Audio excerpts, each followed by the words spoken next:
Hey everyone, it's Carol Williams with Williams Immigration, and we are back for another Monday morning edition of Beyond the Soundbite, where we talk about all things U.S. immigration. Typically, we talk about things that have happened in the past week, but those of you who have been longtime listeners know that sometimes I'll go back further than a week, especially if it's something that I think is super important or that is ongoing that I think you should know about and keep front of mind. So, I like to dive right in. The first thing I want to talk about is a new program that USCIS is currently piloting. It is only being piloted in Boston right now, and it is mailing out added stamps. So, if you're unfamiliar with the fancy phrase of an added stamp, it is that stamp that USCIS provides to you to show that you are a lawful permanent resident and that you have a green card. So you may need this stamp if your green card expires at some point during your immigration process. Maybe your card has expired, you're waiting on USCIS to print you a new one, and maybe you need proof that you are a lawful permanent resident for employment purposes, or maybe you'd like to travel outside of the United States. Typically, right now, we call USCIS, we tell them that we have an issue, that our green card is currently expired. The 10-year card is currently expired. Maybe we're waiting on a new one, but we need that stamp. That stamp, that official stamp, is called an added stamp. Some people also call it an I-551 stamp. So right now, the only office that is part of this pilot is the local USCIS office in Boston. So they are piloting right now, having local offices mail out the added stamp. So instead of somebody coming into the office and requesting that stamp and speaking to an immigration officer in person, currently the pilot program looks like this. We still need to call into the USCIS number. We still need to request that stamp on that call. The difference now under the pilot program is that the person on the other end, that the officer, when you call, reaches out to the local office. In this case, it's only Boston right now. And then Boston produces a new I-94 document with your picture on it. So they take your biometric picture that they already have on file, put it on this new I-94, and then they mail it out to you.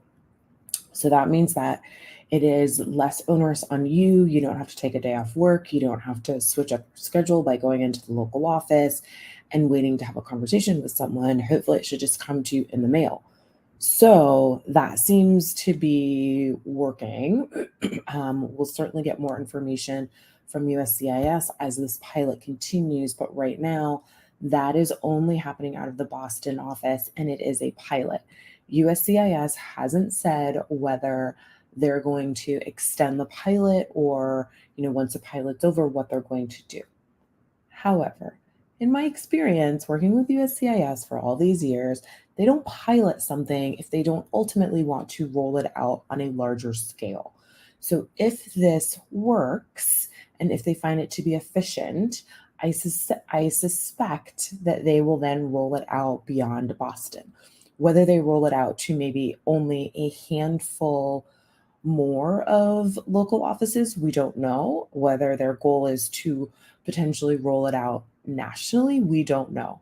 Because right now it's just in Boston. So fingers crossed that this works and that the agency finds this to be a smoother process. If it does work, it also cuts down on foot traffic in the local offices and thus frees up those officers to adjudicate more applications and interview more people. So hopefully this will work and it will wind up being a redistribution of resources within our local office. So we will see.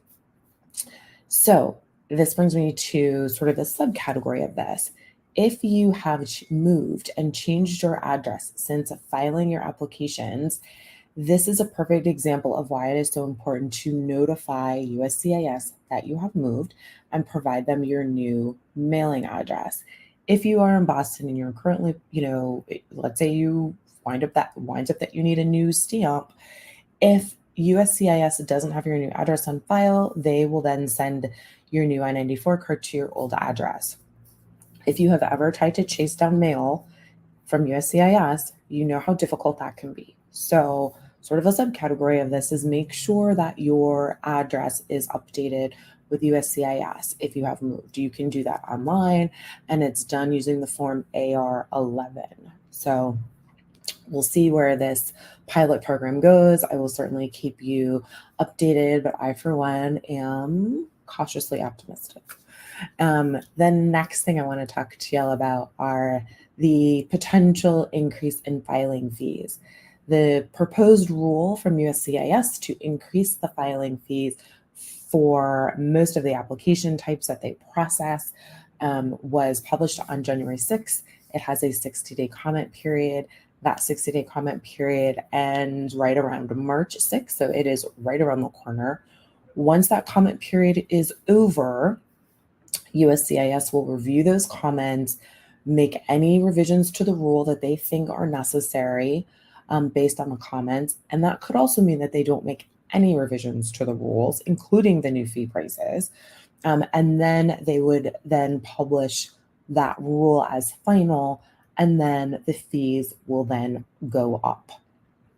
So if you are waiting to kind of see what happens with this rule, if you are thinking about filing a green card application, a citizenship application, I would say don't wait. Don't wait and sort of figure out what's going on with the fee increase.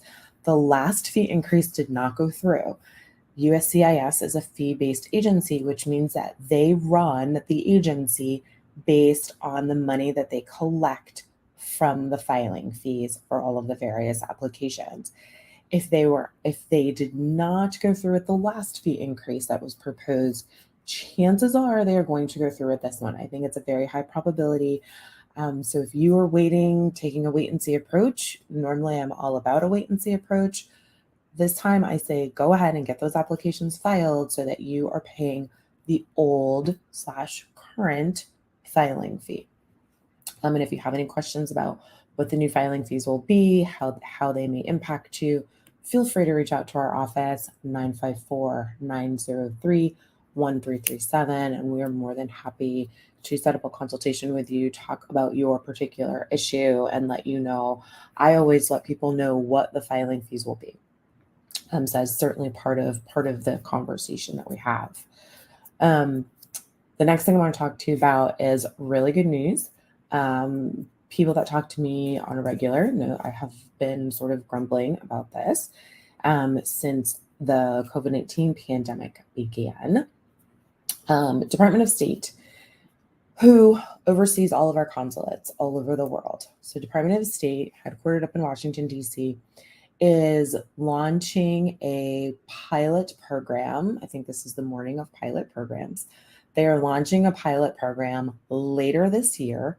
They haven't told us exactly when, sometime later this year in 2023. And they will be offering the ability for H1s and L1s to renew their visas without leaving the United States. So that means this pilot program will involve what is called visa revalidation. It is when the passport and all supporting documentation is sent to, well, this is what was happening before. So I don't know what the new pilot program will do because they haven't released us any role details. But when we had visa revalidation before, like many moons ago, they stopped the program in 2004. Back in 2004, those of us that have been doing this for quite some time, remember, we would send in the passport, we would send in the, any supporting documentation. We would send it out to, I believe we sent it to Washington, D.C., and then Washington, D.C. processed it and then put a visa stamp in the passport and then mailed it back to us. This prevented individual employees from having to take time off of work, travel back home with the entire family, stay there for about a week. As they had a visa, they had to go to a visa appointment and then wait for the visa to be put into their passport, and then either go pick up their passport with the new visa in it or have it mailed to them where they were staying overseas, and then fly back into the US. Employers lost a lot of working time from their employees, and the employees wound up having to take vacation time or discretionary time in order to fly back home with the family. And frankly, it was a very expensive proposition for everyone involved when they had to go back home. But visa revalidation, the way it was done in the old days, we'll call it, before they got rid of it in 2004, we really just sent the passport, packet of information to Washington, D.C. Washington, D.C. evaluated it, processed it, and sent us back the passport with the new visa in it. Nobody loses working hours. Nobody loses working time. Families don't have to traipse all across the world just to have another appointment. And so hopefully this will be rolled out at the end of the year, or later in the year. And hopefully it will be another mechanism that the government can use to help reduce the backlogs currently occurring in some of our US consulates overseas. So fingers crossed that when they bring back visa revalidation, that it works smoothly. And again, those of you that know me, and that we talk fairly often, I've been grumbling about that since the beginning of the pandemic, because I didn't understand why they did not bring this program back prior to now. They already know how it works. They already have a template for how it works because they did it for years.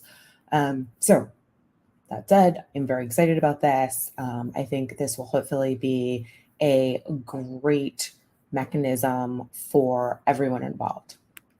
So fingers crossed that it works out smoothly with this pilot program and that they keep it. It was very, very helpful to our clients way back in the day when we had good old visa revalidation. So the next thing I want to talk to y'all about is USCIS is now returning to processing dependent applications for individuals who will be in H4 and L2 when those applications are filed together with the principal's application, who would be filing for H1s and L1s. So if at all possible, file those applications together. And by together, I mean in the same packet, like send them in the same packet, the same envelope, because that way USCIS can adjudicate, is now going back to their policy of adjudicating those together. So now we won't have super long wait times between an H-1B being processed and their family members who will be in H-4 being processed. They will all be processed together. Hopefully we'll get all of our approval notices together, and the family will all have the same corresponding end dates, and there'll just be a lot less anxiety for the family as well as for the employer. So that is true now. That's the new policy for H-1B and L1 dependents who would be applying for H-4 and L2 dependent status. So just remember, they're now doing that. So again, to the extent possible, we are now filing them all together in the same, we're filing the family together in the same packet. So that is super helpful. And the last thing I want to talk to you about, and I know y'all are super tired of hearing me talk about H-1B cap season, but it is what it is. I'm going to talk about this every week. So H-1B cap season, it is in full swing. Now is the time to decide if you are going to sponsor that individual who you think qualifies for H-1B status. So again, H-1B status is it's reserved for individuals where the position requires at a minimum a bachelor's degree, and the individual has a bachelor's degree at a minimum in a related field.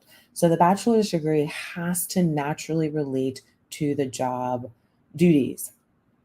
So if you are, let's say you're applying for a software developer role, and you are the best software developer out there, but you are a self-taught software developer, your degree is, let's say, in psychology, right? You do not qualify for an H-1B because your degree does not is not related to the position of software developer. So keep that in mind. But if these are questions that you have, reach out to us, 954-903-1337. We are happy to do that analysis for you. Reach out sooner rather than later because you can only enter the H-1B lottery one time per year. And this year, the lottery registration dates are March 1 through March 17th. So March 1 at noon Eastern Standard Time to March 17th, noon Eastern Standard Time. So do not wait until the last minute. It'll just be chaotic at the last minute, and we don't need to do that. You don't need to do that. You don't need that sort of anxiety. So if you are at all thinking about sponsoring an employee for the H-1B, you're not sure if they meet the H-1B. Let's say you have an employee who is currently an OPT, which means they're a student and they're working. Reach out to us. We are happy to have that conversation. We're happy to set up a consultation with you or discovery call so that you do not miss the opportunity to enter that individual into the H-1B lottery this year. So it's very important to understand you can only enter the lottery one time. If USCIS runs the lottery more than once throughout the summer, that is fine, but you do not get to enter the lottery in June if USCIS says, hey, we're going to rerun another lottery in June. They're only going to choose from entrants that entered between March 1st and March 17th. That is very, very, very, very important to remember. So if you are at all on the fence, let's enter this person into the lottery and see what happens. Trying to enter them on March 18th, 19th, or the 20th is not going to work. So H-1B lottery is here. We are in full swing. We're getting people ready so that we can get them, entered into the lottery. So if you have any questions on any of your employment-based or family-based immigration cases, feel free to reach out. I am Carol Williams with Williams Immigration. This has been another Monday morning edition of Beyond the Soundbite, where we talk about all things U.S. immigration. Have a wonderful rest of your Monday and a fantastic rest of your week.